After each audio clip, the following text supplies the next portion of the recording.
Welcome back. Well, the Nigerian equities market continues to underperform after the January rally that saw the NSE All-Share Index post above 16% return.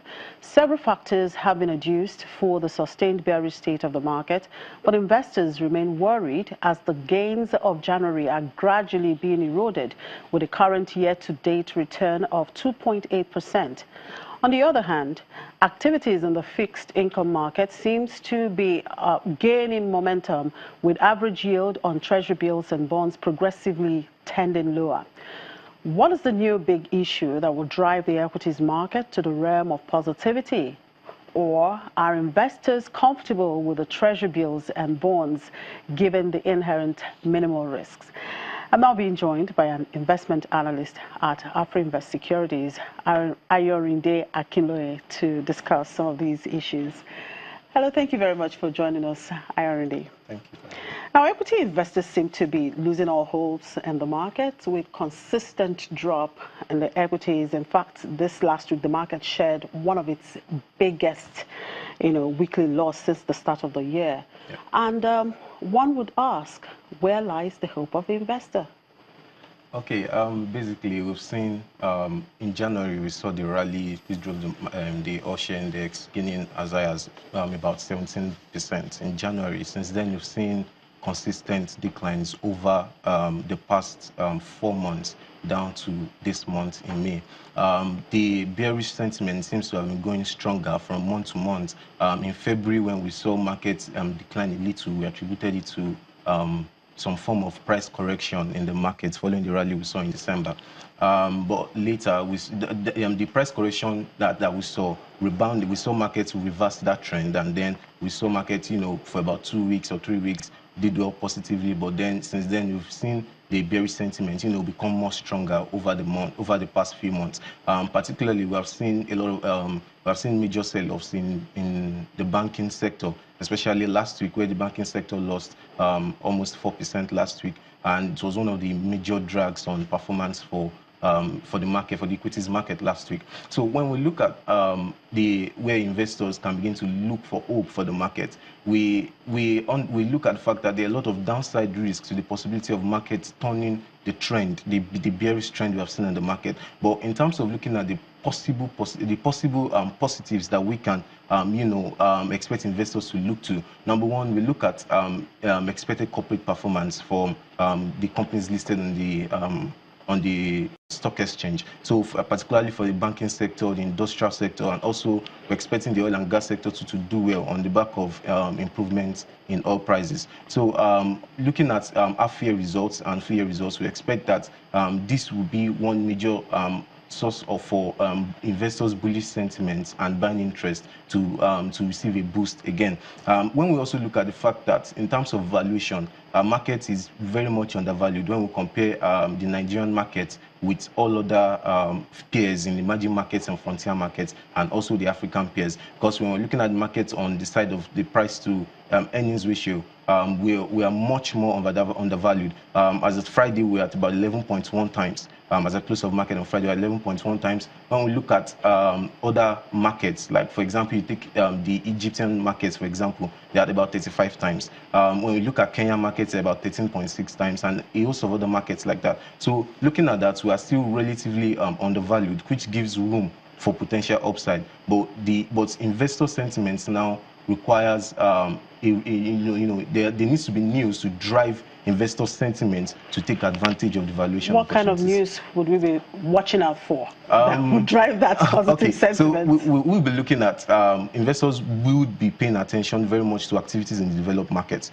because what we are seeing generally in the Nigerian market is not just particular to Nigerian markets, it's particular to markets across emerging and frontier markets. For example, we look at the Ghanaian market that has been on a very strong rally all through the year. For the past 3 weeks, the market has shared gains. Last week, it shared its largest week-on-week week losses. Last week lost about almost 3% last week too. So generally, we are seeing that affects the emerging markets generally, and that's a result of foreign investors pulling out funds and back to their own market, and that's because of expectations of the Fed to hike rates. So on the side of rates hike, activities in developed markets will be closely monitored by investors, and also corporate performance for major companies in the banking space, the industrial space, the consumer goods, and the oil and gas space too would be very key to what will happen to investor sentiment in the long run.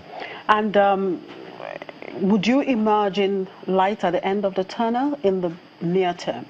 Okay, in the near term, we're still looking at the possibility of this sell-off to continue, because we look at the fact that most of the domestic investors tend to follow what foreign investors do. So we have seen foreign investors pull out of the market, and most of the time, when foreign investors... What is driving them?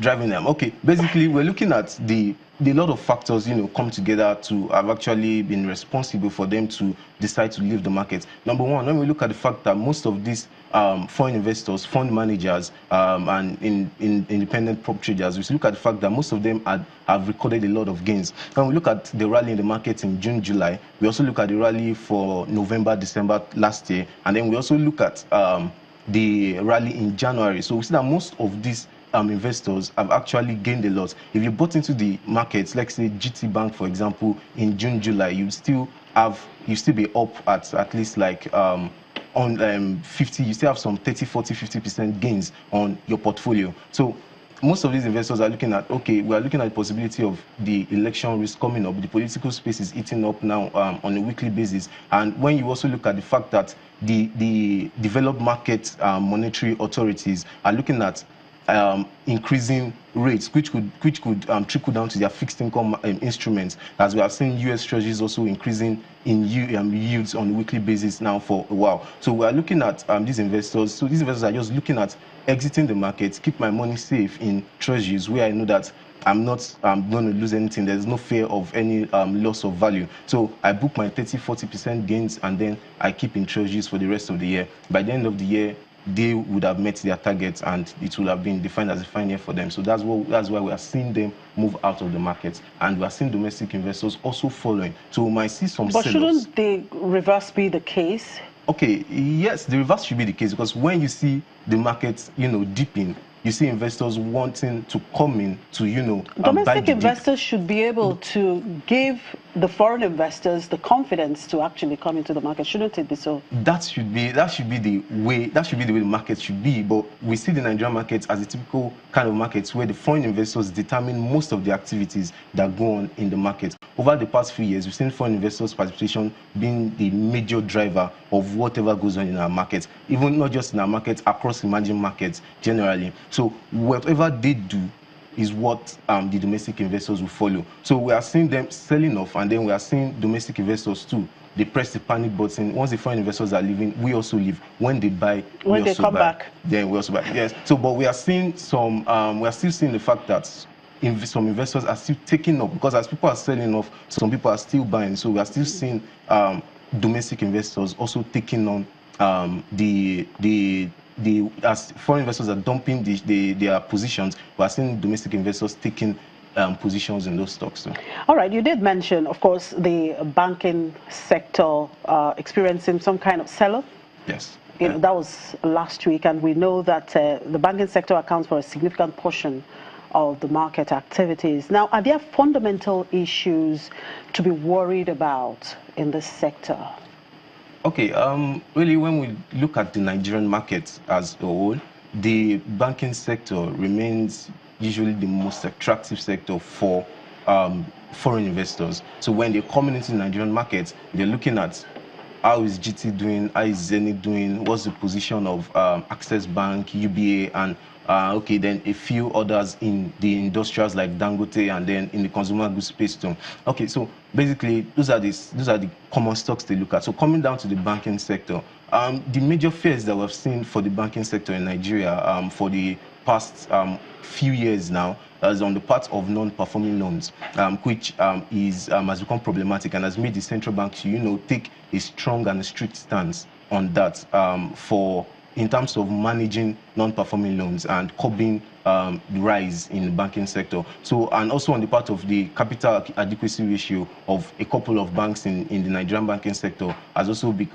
a source of worry for investors when looking at the banking sector. But we see more of positives for the banking sector than negatives. Talking about the non-performing loans, for example, the reason why we had high non-performing loans for Nigerian banks was because they were largely exposed to the oil and gas and the power sector. Now we are seeing oil prices improve, and then we are seeing oil and gas firms doing well now, coming back to positive performances, and then they're able to service their debts and their loans. And when you look at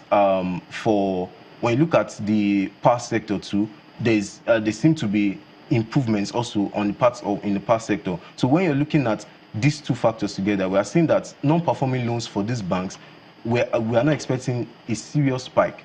For example, we saw that most of them already booked impairments for their non-performing loans in 2017. They booked a large amount of impairments in 2017, and we've even seen banks like Stanbic begin to do some write-backs on their impairment charges, which means that we are seeing some of them recoup some of those loans that believe that were bad. And then now, when we also look at the issue of the capital adequacy ratio, particularly is not tied to the tier 1 banks. It's tied more to the smaller banks like Sky Bank, Unity Bank, and then maybe Diamond Bank still operating around that threshold of the central bank. So it's really not the problem of the problems or the downside risks to the banking sector really does not affect the tier 1 banks, which investors love to look at. So we are not seeing so much risk on that part. Now, when we also look at valuations, in terms of price to book, Nigerian banks are significantly undervalued. At price to book, we're at around 0.89 times price to book. When we compare these to African peers,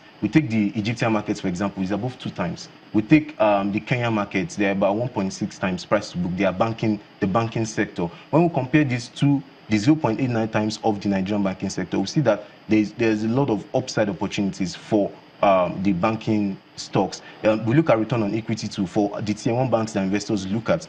GT's return on equity is above 30%. Zenith Bank is coming close to the 30% level. Stanbic too is coming close to the 30% level. And this is basically like the average return on equity in also banks in South Africa, Kenya, and Egypt. So we see no reason why the price to book for Nigerian banks should be that low. So that presents an opportunity for upside for Nigerian banks. So it's more of positives than negatives. Okay, you did mention that while the foreign investors are pulling out, yes, taking out, some domestic investors are picking up those stocks that were dumped.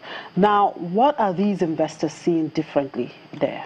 Okay, when we look back to the bearish markets that we had in 2015 and 2016, so many investors stayed away from the markets, particularly domestic investors, they stayed away from the markets, and we saw market rebound in 2017. So many of them missed the opportunity to buy the dip of the markets in 2015 and 2016 because, okay, they were not so sure about how soon the market will recover from that bearish run. So we are seeing them not wanting, number one, we're not seeing them not wanting to miss out of the opportunity of prices going down because valuation levels are very attractive. We look at price to earnings of the all-share index is at 11.1 times, as I said earlier. Comparing to other African peers, we are relatively undervalued. So these domestic investors are seeing this opportunity now to buy the dip of the market in anticipation of an upturn in market performance, particularly looking at and the ending of the 2019 elections.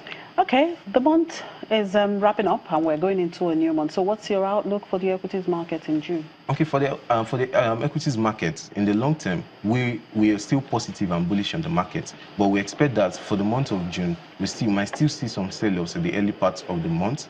But we still anticipate that there will be rebound in market performance towards the end of the month as investors... Towards the end of this month? Towards the end of June, we're talking about the outlook for June, right? Yes, so okay. yes, we might still see the sell-offs continue, this week towards the end of this month down to the early parts of June. But we most likely will still see a rebound because when we look at the relative strength index of the all-share index, is at a low base below the 40, going down to the oversold region. So we see opportunities for the markets to rebound in June.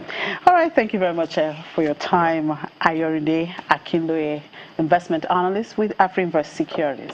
We'll take another break, and when we come back, we'll look at how the market is taking shape in a new week. To stay with us.